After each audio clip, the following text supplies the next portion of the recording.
அனைத்து நண்பர்களுக்கும் வணக்கம். இதுவரைக்கும் ஃபியூச்சர் அகாடமி சேனலை சப்ஸ்கிரைப் பண்ணாதவங்க இந்த வீடியோக்கு கீழே இருக்கக்கூடிய ரெட் கலர் சப்ஸ்கிரைப் பட்டனை கிளிக் பண்ணி சப்ஸ்கிரைப் பண்ணிக்கோங்க. கூடவே அந்த பெல் பட்டனையும் கிளிக் பண்ணிக்கோங்க.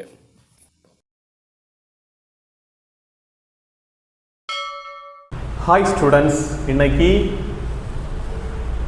இன்ஆர்கானிக் கெமிஸ்ட்ரியில் unit 1 that is classification of elements and periodicity in ப்ராப்பர்ட்டியில் லெக்சர் 3 பார்க்க போகிறோம். லெக்சர் 3ல் ஃபஸ்ட்டு டாபிக் என்னென்னா ஐயுபிஎஸ்சி நாமன்கிளேச்சர்.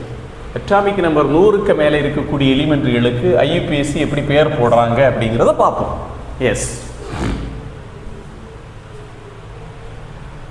அட்டாமிக் நம்பர் 100க்கு மேலே இருக்கக்கூடிய எலிமெண்ட்களுக்கு ஒரு சிஸ்டமேட்டிக் டெம்பரரி நேமிங் மெத்தடை ஐயுபிஎஸ்சி கண்டுபிடிச்சிருக்காங்க. எஸ், எது வரைக்கும் அதை யூஸ் பண்ணுவாங்க அப்படின்னா அஃபிஷியல் நேம் அப்ரூவ் ஆகிறது வரைக்கும் அதை பயன்படுத்துவார்கள்.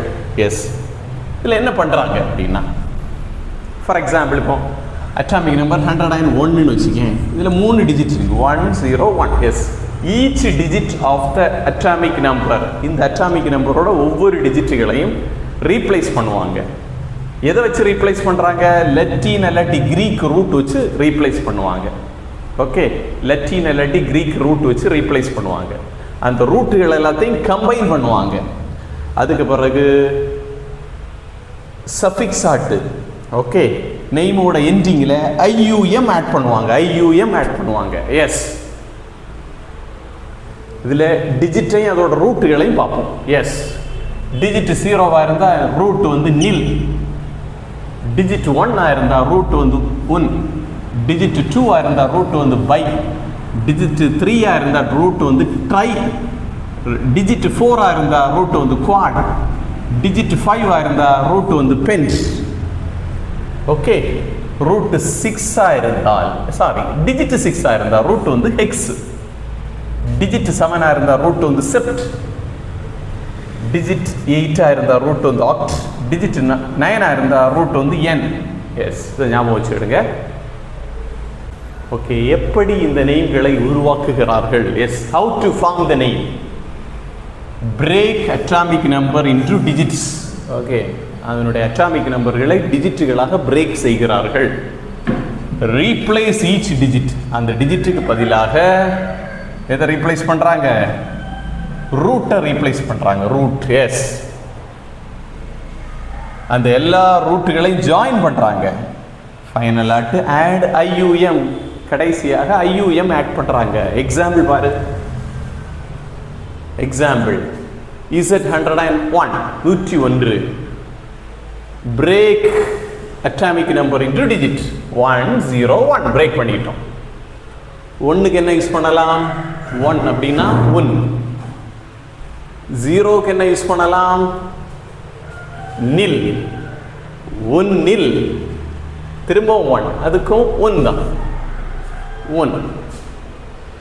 ஓகே, எல்லாத்தையும் ஜாயின் பண்ணோம். அப்போ 1 நில் 1, லாஸ்ட்ல ஐயூஎம் ஆட் பண்ணணும். எஸ், ஐயூஎம் கடைசியாக ஆட் பண்ணணும். அடுத்த எக்ஸாம்பிள் பார்ப்போம். அட்டாமிக் நம்பர் 104 104 அப்படின்னு பிரேக் பண்ணலாம். டிஜிட்டுகளை ரூட்டை எழுதணும், அதுக்கு அதோட ரூட்ஸை எழுதணும். எஸ், 1 நில் குவாட் எல்லாம் சேர்த்து எழுதணும். ஃபைனலாக ஐயூஎம் எழுதணும். 1 நில் குவாடியம், இதோட சிம்பிள் என்னன்னா UNU, UNQ கிடையாது, UNQ. எஸ், 101ஓட சிம்பிள் என்னன்னா UNU. Yes, next 118 118 118 break atomic number into digit, replace each digit with its root. 1 oct எல்லாம் ஜாயின் பண்ணணும். 1 oct IUM ஆட் பண்ணணும். லாஸ்டா சிம்பிள் என்ன? UUO. எஸ், ஓகே, ஒரு சில இம்பார்ட்டன்ட் ரூல்கள் இருக்கிறது. ஃபர்ஸ்ட் ரூல் என்னன்னா ட்ராப் டபுள் லெட்டர்ஸ். ஏதாவது டபுள் லெட்டர்ஸ் வருது அப்படின்னா, ஒரே லெட்டர் பக்கத்தில் வருது அப்படின்னா அதில் ஒரு லெட்டரை விட்டுறலாம். ஃபார் எக்ஸாம்பிள் இப்போ 112 அப்படின்னு வச்சுக்கோ. Okay, break the atomic number into digit 112 break பண்ணியாச்சு. ஓகே, இப்போ பிரேக் பண்ணிவிட்டு அந்த டிஜிட்டுக்கு பதிலாக இப்போ ரூட்டை ஆட் பண்ணணும். Okay, 1 by. ஓகே, இதெல்லாம் சேர்த்து எழுதி IUM எழுதணும். எண்டில் 1 BM அப்படின்னு வரும். இல்லை டபுள் லெட்டர் வருது, ஐ பக்கத்தில் வருது, ஒரு ஐயை விட்டுறலாம். இதுதான் drop double letters. Yes, second important rule, சிம்பிளை எப்படி உருவாக்கணும் அப்படின்னா using the first letter of each root. ஒவ்வொரு ரூட்டோட ஃபர்ஸ்ட் லெட்டரை பயன்படுத்தி சிம்பிள்களை உருவாக்க வேண்டும். ஸோ இதோட சிம்பிள் என்ன வரும்னா, இது ஃபர்ஸ்ட் ரூட்டோட ஃபர்ஸ்ட் லெட்டர் U, செகண்ட் ரூட்டோட ஃபர்ஸ்ட் லெட்டரும் U தான், U. தேர்ட் ரூட்டோட ஃபர்ஸ்ட் லெட்டர் B, UUB. இதான் இதோட சிம்பிள். 112ஓட சிம்பிள் என்னன்னா UUB. Yes. Next topic, periodic trends in physical properties. அதில் ஃபர்ஸ்ட் ஃபிசிக்கல் ப்ராப்பர்ட்டி என்னன்னா எஃபெக்டிவ் நியூக்ளியர் சார்ஜ். இதை இசட் எஃபெக்டிவ் அப்படின்னு சொல்லலாம். அப்படின்னா என்ன அப்படிங்கிறத நான் இங்கே சொல்கிறேன். Net positive charge experienced by an electron. Net positive charge experienced by an electron in a multi electron atom.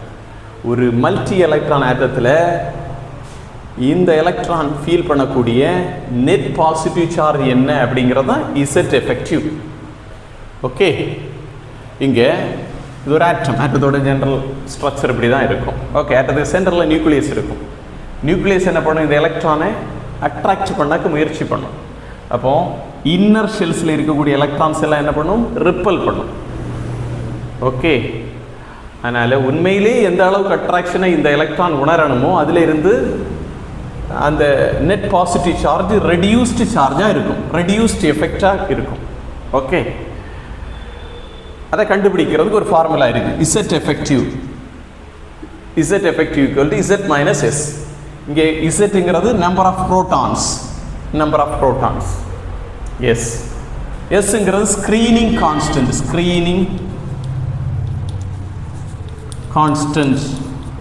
Constant. இது உங்களுக்கு இன்னும் சூப்பராக புரிய வைக்கிறதுக்காக நான் ஒரு ஆட்டத்தை எடுத்திருக்கேன். ஆட்டத்துக்கு சென்டரில் வந்து நியூக்ளியஸ் இருக்குது. ஓகே, நியூக்ளியஸ் இதில் இருக்கக்கூடிய ஷெல்ஸ், இது இன்னர் ஷெல், இது outer shell. Okay, right. Inner electron என்ன பண்ணும், block some of the nucleus pull. இந்த எலக்ட்ரானை நியூக்ளியஸ் உள்ள பார்த்து இழுக்கிறதுக்கு முயற்சி பண்ணும், அதுதான் நியூக்ளியஸ் ஃபுல். இன்னர் எலக்ட்ரான் அப்போ என்ன பண்ணும், இன்னர் எலக்ட்ரான் பிளாக் தடுக்கும் some of the nucleus pull, ஒரு சில நியூக்ளியஸ் ஃபுல்களை தடுக்கும். அப்போ அவுட்டர் எலக்ட்ரான் என்ன ஆகுது, outer electrons feel less attraction because of this shielding. அதனால் அவுட்டர் எலக்ட்ரான் எப்படி ஃபீல் பண்ணும், லெஸ் அட்ராக்ஷனை தான் உணரும், ஏன்னா இந்த ஷீல்டிங் இருப்பதனால். எஸ்,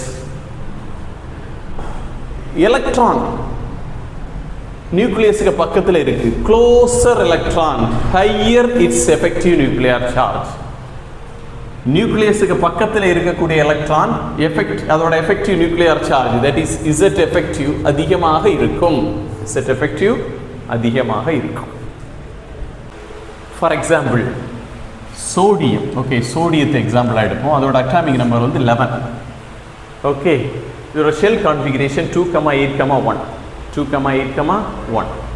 ஓகே, இதோட அவுட்டர் எலக்ட்ரான் அப்படிங்கிறது வெளியே இருக்குது 2,8,1. இதில் 2 எலக்ட்ரான் இருக்குது, இதில் 8 எலக்ட்ரான் இருக்குது, வெளியே ஒரே ஒரு எலக்ட்ரான் இருக்குது. Okay, yes. இந்த 11வது எலக்ட்ரான் வெளியே இருக்கக்கூடிய 11வது எலக்ட்ரான் வெளியே இருக்கக்கூடிய எலக்ட்ரான்ஸ் இஸ் ஷீல்டட் பை அந்த 10 எலக்ட்ரான்களாலையும் ஷீல்டு பண்ணப்படும்.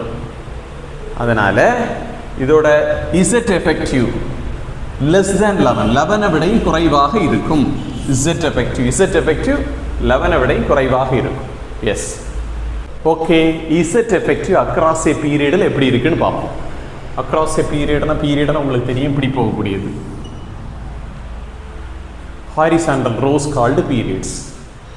Okay, yes. இசட் எஃபெக்டிவ் அங்கே என்ன ஆகுதா, இன்க்ரீஸ் ஆகுது. இசட் எஃபெக்டிவ் இன்க்ரீஸ் ஆகுது, ஏன்னா புரோட்டானோட எண்ணிக்கை ஒன்று வச்சு கூட்டிகிட்டே வரும்.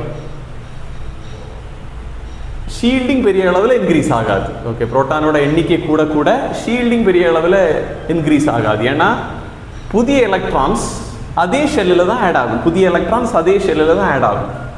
Okay, right. இதை நான் புரிய வைக்கிறதுக்காக 2 எலிமெண்ட்டுகளை எடுத்துருக்கேன். ஒன்றில் இருக்கக்கூடிய நம்பர் ஆஃப் புரோட்டான் 3 புரோட்டான், அடுத்ததில் இருக்கக்கூடிய number of proton 4 proton. Yes, எலக்ட்ரானும் 3 தான்.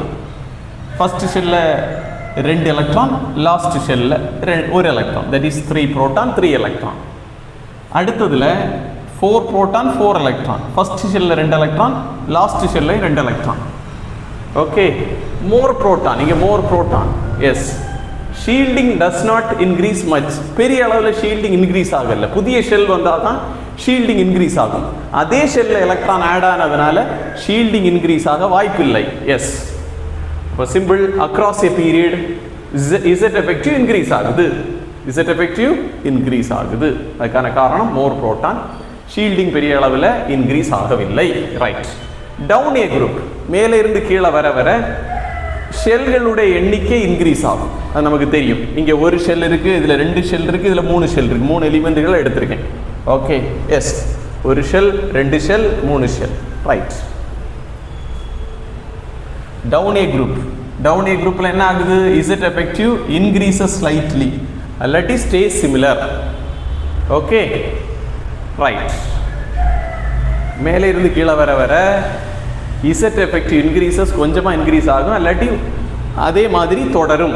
எஸ், அதற்கான காரணம் இங்கே மோர் ஷீல்டிங். ஏன்னா நம்பர் ஆஃப் ஷெல்ஸ் இன்க்ரீஸ் ஆகுது, அப்போ ஷீல்டிங் இன்க்ரீஸ் ஆகும். ஷீல்டிங் இன்க்ரீஸ் ஆனாலும் அட்டாமிக் நம்பரும் இன்க்ரீஸ் ஆகுது. இசட்டு இன்க்ரீஸ் ஆகுது, ஷீல்டிங்கும் இன்க்ரீஸ் ஆகுது. அப்போ ஷீல்டிங்கினால் வரக்கூடிய விளைவை அட்டாமிக் நம்பர் இன்க்ரீஸ் ஆகிறது கேன்சல் பண்ணிவிடும். அதனால் effective nuclear charge, that is Z effective கொஞ்சமாக இன்க்ரீஸ் ஆகுது, அல்லாட்டி அதே மாதிரி தொடருகிறது. ஒன்றிலிருந்து அடுத்ததுக்கு வரும்போது கொஞ்சமாக இன்க்ரீஸ் ஆகும், அல்லாட்டி அதே மாதிரி இருக்கும். இதிலிருந்து இதுக்கு வரும்போது கொஞ்சமாக இன்க்ரீஸ் ஆகும், அல்லாட்டி அதே மாதிரி இருக்கும். எஸ். இந்த வீடியோ உங்களுக்கு பிடிச்சிருந்தா உங்க நண்பர்களுக்கு ஷேர் பண்ணுங்க, சேனலை சப்ஸ்கிரைப் பண்ணுங்க, லைக் சப்போர்ட் பண்ணுங்க. நன்றி.